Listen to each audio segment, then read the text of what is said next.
मैं doctor Santvana Sharan from mother and child health care centre Ramgarh Cantt. आज हम एक बहुत ही इंटरेस्टिंग टॉपिक पे बात करेंगे जिसके बारे में हमारी भारतीय सभ्यता और संस्कारों में तो काफ़ी दिन से चर्चा है, मगर हम ये जानने की कोशिश करेंगे कि क्या इसका कुछ साइंटिफिक बेसिस भी है या ये सिर्फ अंधविश्वास है या ये रीति रिवाज है। गर्भ संस्कार, हम सब ने इसके बारे में सुना है। गर्भ मतलब प्रेगनेंसी, संस्कार में सम का अर्थ है प्री प्लान, अच्छे से प्लान करना, उसकी तैयारी करना, और कार्य का मतलब उसको एग्जीक्यूट करना। अगर हम कोई काम ऐसा करते हैं जो हम बिल्कुल प्लानिंग के साथ करके और उसे क्रियान्वित करते हैं तो ये संस्कार है। और गर्भ संस्कार मतलब प्रेगनेंसी को भी अगर हम प्लान करके और बिल्कुल एग्जीक्यूट करते हैं अच्छी तरह से पूरे 9 महीने में, तो इसे हम गर्भ संस्कार कह सकते हैं। गर्भ संस्कार में सबसे इम्पॉर्टेंट ये है कि क्या हमारा प्रेगनेंसी प्लान होना चाहिए या एक्सीडेंटल और इंसिडेंटल। हमारे संस्कार के जो मायने हैं हमारे शास्त्रों में, उसके हिसाब से हमारी प्रेगनेंसी हमेशा प्लान्ड होनी चाहिए। चलिए हम देखते हैं कि प्लान्ड प्रेगनेंसी और इंसिडेंटल प्रेगनेंसी में क्या डिफरेंस है। प्लान्ड प्रेगनेंसी या फिर एक्सीडेंटल प्रेगनेंसी, दोनों में से क्या प्रेफर करना चाहिए संस्कारों के हिसाब से, हमारे शास्त्रों के हिसाब से और साइंटिफिकली। प्लान्ड प्रेगनेंसी एक प्रेगनेंसी है जिसके लिए हमें 4 से 6 महीने पहले प्रिपरेशन शुरू करना चाहिए। इस समय हम क्या देखते हैं, हम ये देखते हैं कि हमारी माँ और हमारे पिता, हमारा पूरा परिवार एक बच्चे के स्वागत के लिए तैयार है कि नहीं। सबसे जरूरी है माँ का स्वास्थ्य, उनका फिजिकल, मेंटल, भावनात्मक उनका जो एक विकास है वो सही चल रहा है कि नहीं। एक्सीडेंटल प्रेगनेंसी में इसके चांसेस नहीं रहते। माँ बीमार है, कई बार माँ मेंटली प्रिपेयर्ड नहीं है और एक्सीडेंटली प्रेग्नेंट हो गए। माँ का शरीर ऐसा होना चाहिए जब वो एक स्वस्थ बच्चे को जन्म देने के लिए पूरी तरह तैयार हो। ना तो उनके शरीर में किसी चीज़ की कमी होनी चाहिए न्यूट्रिशनली, कोई विटामिन्स, कोई हमारे एसेंशियल एलिमेंट्स हैं उनकी कमी नहीं होनी चाहिए। उनके सारे ऑर्गन्स अच्छे से फंक्शन करने होने चाहिए, जैसे हार्ट, लीवर, किडनी, उनका ब्रेन बहुत इंपॉर्टेंट है, उनके इमोशंस बहुत ज़रूरी हैं, उनके ब्रेन का मेंटल मेकअप बहुत ज़रूरी है कि वो एक स्वस्थ माँ हो। हर तरह से एक स्वस्थ माँ ही स्वस्थ बच्चे को जन्म देगी, ये तो हम जानते ही हैं। लेकिन हम क्या ये जानते हैं कि प्लानिंग करते समय प्रेगनेंसी के हम किन बातों का ध्यान रखते हैं। सबसे ज़रूरी है माँ का न्यूट्रिशन देखना कि माँ के शरीर में जो भी कमी है या उनके अंदर कोई बीमारी है या उनको कोई ऐसे लक्षण है या उनके कोई आनुवांशिक रोग है या उनके परिवार में कोई बीमारी चली आ रही है जो आगे चल के बच्चे में कैरी हो सकती है, तो हमें उसके बारे में एक्सप्लोर करना और ये जानना है। हमारे शास्त्रों में भी ये बताया जाता है कि हमें प्रेगनेंसी को कम से कम 6 महीने पहले प्लान करना चाहिए। फिजिकल हेल्थ माँ का बहुत ज़रूरी है। इसके लिए न्यूट्रिशन, उनको अगर कोई डेफिशिएंसी है तो उसको दूर करना, अगर उनको कोई बीमारी है तो उसका ट्रीटमेंट लेना, अगर कोई आनुवांशिक बीमारी है तो उसके बारे में काउंसलिंग लेना, मदर और फादर दोनों का, ताकि आने वाले बच्चे में वो बीमारी कैरी ना हो जाए। अगर कोई इन्फेक्शन है जो आगे जा सकती है तो उसके बारे में बात करना, उसके बारे में काउंसलिंग करना, ये सब उनके फिजिकल हेल्थ पर काम करते हैं और माँ को फिजिकली फिट बनाते हैं। मेंटल हेल्थ माँ का बहुत ज़रूरी है क्योंकि इससे जुड़ा हुआ है उनके मेंटल मेकअप, उनके ब्रेन का इशू और उनके इमोशनल इशूज़। मेंटल हेल्थ के लिए हम क्या करें, माँ को मेंटली बिल्कुल साउंड और स्टेबल होना चाहिए। माँ के अंदर बहुत सारे इमोशनल इंस्टेबिलिटी नहीं होनी चाहिए। इमोशंस क्या हैं? इमोशंस हमारे दिमाग में बनने वाले कुछ केमिकल्स हैं जो हमारे बिहेवियर को अफेक्ट करते हैं। तो हमारे दिमाग में जो हमारे केमिकल का बैलेंस है वो भी बने रहना चाहिए। जैसे डोपामीन एक बहुत इंपॉर्टेंट केमिकल है जो हमारे दिमाग में रिलीज होता है जब हम एक्साइटमेंट में होते हैं, जब हमें ये एंटिसिपेट करते हैं कि हमें कुछ एक्साइटमेंट आने वाला है। इसी तरह और इस तरह के बहुत सारे केमिकल्स हैं जो हमारे दिमाग में बनते हैं और हमारे दिमाग के अलग अलग हिस्सों को एक्साइट करते हैं या उनको काम करने में मदद करते हैं। ये बहुत ज़रूरी है कि माँ का जो इमोशन है वो बिल्कुल स्टेबल हो, ताकि बच्चे में वो जब इमोशंस जाएं तो बच्चा एक बिल्कुल डिज़ाइनर बेबी बनकर तैयार हो। तो क्या हम अपने बेबी को डिज़ाइन कर सकते हैं? बिल्कुल हाँ, इसका जवाब है कि हम अपने बच्चे को डिज़ाइन कर सकते हैं। हम जैसा चाहे वैसा बच्चे को जन्म दे सकते हैं। इसके लिए माँ को बिल्कुल और पूरे परिवार को तैयार रहना चाहिए कि वो अपने घर का वातावरण ऐसा बना के रखें कि माँ इमोशनली हमेशा खुश रहें, बच्चे को इनवाइट करने के लिए पूरी तरह से तैयार। मैं अपने पेशेंट्स को हमेशा बताती हूँ कि अगर आप बच्चे को आगे बढ़ाना चाहते हैं, बच्चे का जन्म करना चाहते हैं, तो सबसे पहले आपके अंदर पॉजिटिविटी होनी चाहिए। आपको ये विश्वास होना चाहिए कि जो बच्चा आने वाला है वो आपके परिवार के लिए बहुत ज़रूरी है और ये आप बच्चे को फील कराएंगे। क्या हमारा गर्भस्थ शिशु कुछ फील कर सकता है? बिल्कुल, हमारे शास्त्रों में भी इसकी वर्णन है और हम देखते हैं कि अभिमन्यु की कहानी हम सब ने सुनी है। अभिमन्यु ने अपने माँ के गर्भ में ही ये जान लिया था कि उसे एक पर्टिकुलर तरह के तरीके से कैसे लड़ना है, और जब वो लड़ाई के मैदान में गए तो उन्होंने उसका इस्तेमाल किया। क्या ये बात सही है? बिल्कुल सही है। हमारे साइंटिफिक रिसर्च ये प्रूव करते हैं कि हमारा बच्चा हमारे गर्भ के बाहर का जो एनवायरनमेंट है उससे 100% कनेक्टेड रहता है।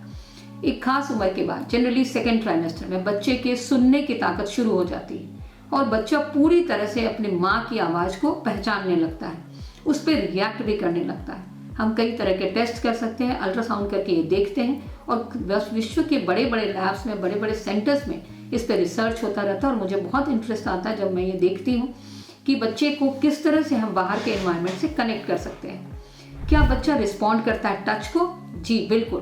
5वें महीने के बाद से लेकर 9वें महीने तक बच्चा टच को भी रिस्पॉन्ड करता है। बहुत सारे सेंटर्स में ये एक्सपेरिमेंट किया गया। माँ ने बच्चे को टैप किया, माँ ने बच्चे को सहलाया या उसके पिता ने सहलाया और देखा गया कि इसके बच्चा कैसे रिस्पॉन्ड कर रहा है। बच्चा बिल्कुल फेमिलियर टच को और अनफेमिलियर टच को दो तरह से रिस्पॉन्ड करता है। क्या बच्चा डर जाता है? बिल्कुल डरता है। अगर उसकी माँ डर रही है, माँ के अंदर कुछ भय की भावना या माँ कुछ ऐसे मूवीज देख रही है, कोई फिल्म देख रही है जिसमें डरने का इमोशन, तो बच्चा भी डर जाता है। क्या बच्चा म्यूजिक को रिस्पॉन्ड करता है? बिल्कुल। खास करके लास्ट ट्राइमेस्टर में कई जगह एक्सपेरिमेंट किए गए कि अगर कोई खास तरह का म्यूजिक बनाया जाए या बजाया जाए तो बच्चा उसको रिएक्ट करता है और बच्चे के जन्म के बाद भी बच्चा इस तरह की हरकत करता है कि समझ में आता है कि वो इस म्यूजिक से बिल्कुल फेमिलियर है। बच्चे को माँ के साथ कनेक्ट करने के लिए बहुत ज़रूरी है कि माँ के अंदर जो इमोशंस है वो पॉजिटिव हो। पॉजिटिविटी क्या होती है? पॉजिटिविटी एक एनर्जी है और एनर्जी मास में कन्वर्ट होता है। हम सब जानते हैं, एक फॉर्मूला है E=mc²। एनर्जी को मास में कन्वर्ट किया जा सकता है और मास को एनर्जी में।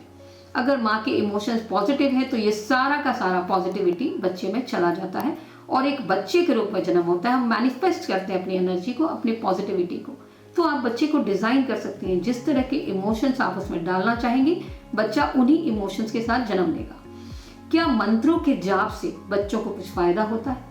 बिल्कुल। हमारे जो मंत्र हैं वो साइंटिफिकली इतने एडवांस्ड हैं और उन पे इतने तरह के रिसर्च हुए कि हमने देखा है और हम जानते हैं। अब बिल्कुल हमारे पास इसके तथ्य और फैक्ट्स हैं जिसके बारे में आप जब भी चाहे मुझसे इसके बारे में इंक्वायरी कर सकती हैं और अपने कमेंट्स भी दे सकती हैं कि बच्चों के ऊपर जो चैंटिंग होती है उसका क्या इफेक्ट होता है।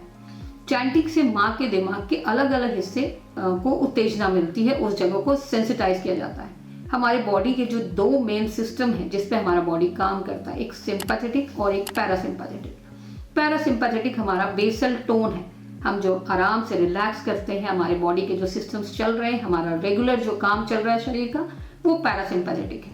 और जब हम रिएक्ट करते हैं किसी चीज़ को, हमें अभी किसी से लड़ना है, कोई जवाब देना है, हमें एक्टिविटी में हम एक्टिव हैं, उस समय हमारा सिंपैथेटिक चल रहा होता है। सिंपैथेटिक के समय हमारा शरीर एक एक्साइटमेंट के स्टेज में रहता है और हम देखेंगे, अगर हम ध्यान दें तो हम 24 घंटा एक्साइटेड ही रहते हैं। किसी को जवाब देना है, कोई मेल का जवाब देना है, कोई व्हाट्सएप मैसेज आ गया उसको देखना है, किसी ने कुछ कह दिया तो उसको रिएक्ट करना है। तो ज़्यादातर हम सिंपैथेटिक में रहते हैं और सिंपैथेटिक में बॉडी का रिपेयर और रीजनरेशन नहीं होता है। अगर माँ पूरे समय एक्साइटमेंट में है और उनके अंदर में रिपेयर और रीजनरेशन नहीं हो रहा है तो बच्चे के अंदर भी ये सारा कुछ जाता है और बच्चे के डेवलपमेंट में इसका असर होता है। चैंटिंग से क्या होता है? चैंटिंग एक रेगुलर रिपीटेशन है किसी मंत्र का। जैसे हमारे लिए एक बहुत पॉपुलर मंत्र है हरे कृष्णा महामंत्र। हरे कृष्णा कृष्णा कृष्णा हरे हरे, हरे राम राम राम हरे हरे।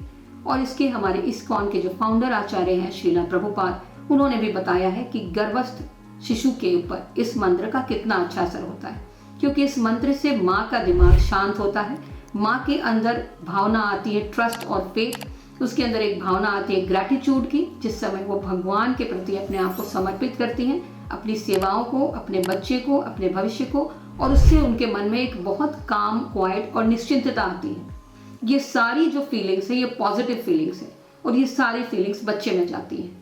बच्चा जब जन्म लेगा तो बिल्कुल क्वाइट और शांत, उसके अंदर कोई एक्साइटमेंट नहीं होता। और कुछ दिन के बाद जब आप बच्चे को और बच्चों से तुलना करेंगे तो आप देखेंगे आपके बच्चे और उनके बच्चों में कितना डिफरेंस है। चैंटिंग से हमारे दिमाग का इंटेलिजेंस बढ़ता है, क्योंकि हमारी बाकी जो एक्साइटमेंट की भावनाएं हैं वो क्वाइट हो जाती हैं। हमारे अंदर जो एक डर रहता है जिसकी वजह से हमारे अंदर फाइट, फियर, फ्ली या फ्रीज की भावना आती है, जो सिंपैथेटिक को स्टिमुलेट करती है कि हमें भागना है, हमें किसी चीज़ से बचना है। जब हम चैंटिंग करते हैं रेगुलर तो ये भावनाएं सप्रेस हो जाती है और हमारे अंदर जो ग्रैटिट्यूड की भावना है, जो सरेंडर की भावना है, वो प्रोमिनेंट हो जाती है। ये सारी भावनाएं हमारे पॉजिटिव हार्मोन्स को स्टिमुलेट करती है। अगर माँ बिल्कुल शांत है, सरेंडर्ड है और उसके अंदर एक बिल्कुल स्ट्रॉन्ग फेथ है कि जो भी होगा उसके साथ भगवान उनका ध्यान रखेंगे और उसके बच्चे का केयर करेंगे, तो माँ बहुत क्वाइट और शांत रहती है। उनका बॉडी एक रिपेयर और रीजनरेशन के मोड में रहता है, जो बच्चे के लिए बहुत इंपॉर्टेंट है। न्यूरोसाइंटिफिकली अगर हम देखें तो थर्ड ट्राइमेस्टर में इतनी तेजी से न्यूरॉन्स का डेवलपमेंट हो रहा होता है जिसकी संख्या सुन के आप घबरा जाएंगे। ईच सेकेंड बच्चे के कम से कम 2.5 से 5 मिलियन न्यूरॉन्स बन रहे होते हैं और उतने ही तेजी से उनके अंदर सिनेप्सिस भी बन रहे होते हैं। हमारा बच्चे का जो वाइट मैटर है वो तेजी से बन रहा होता है। ग्रे मैटर हमारे जो बाकी सेल्स हैं और टिश्यूज हैं और वाइट मैटर जो एक दूसरे को कनेक्ट करता है। ये कनेक्टिविटी जिस समय स्टैब्लिश हो रही है उस समय हमारे दिमाग में जो इमोशंस रहेंगे, हमारे फिजिकल बॉडी में जो फीलिंग रहेगी, सारे कुछ उसमें स्टोर हो जाता है और वो हमारे दिमाग में हमेशा के लिए मेमोरी बन के रह जाता है।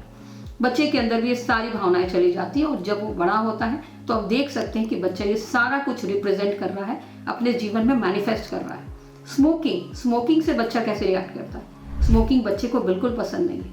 अगर मदर स्मोक कर रही है या पैसिव स्मोकिंग भी हो रहा है घर में, तो बच्चा उसके लिए रिएक्ट करता है। इस तरह के बच्चे जब जन्म लेंगे तो आप देखेंगे एडल्टहुड में उनमें diabetes, blood pressure, hypertension, thyroid के प्रॉब्लम और भी कई तरह के क्रॉनिक इलनेस होने की संभावना ज़्यादा होती है। अगर माँ न्यूट्रिशनल डाइट ले रही हैं, बिल्कुल स्वस्थ है, दिमाग और शरीर से क्वाइट है, कॉन्फिडेंट हैं, बच्चे को वेलकम कर रही हैं, पूरे परिवार में एक स्वागत का माहौल बना हुआ है, माँ एकदम खुश है, पूरे परिवार में खुशी है, चैंटिंग हो रही है और भगवान के प्रति हमारे संवेदनाएं हैं, हम उनके लिए धन्यवाद की भावना रखते हैं। ये सारा कुछ बच्चे को बहुत सुधार करता है।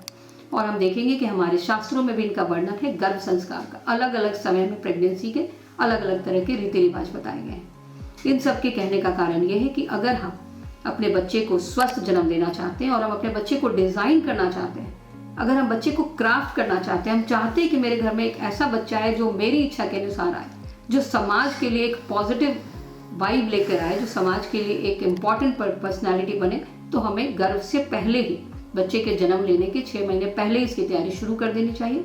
ड्यूरिंग प्रेगनेंसी और पोस्ट प्रेगनेंसी बच्चे का ध्यान रखना चाहिए और इस सारे हमारे जो एनर्जी जो हमने लगाई बच्चे को बनाने में और उसको बढ़ाने में, वो सारा मैनिफेस्ट होता है एक स्वस्थ मनुष्य को जन्म देने में, जो हमारे समाज के लिए ज़रूरी है। हम आपके स्वास्थ्य की मंगल कामना करते हैं। धन्यवाद।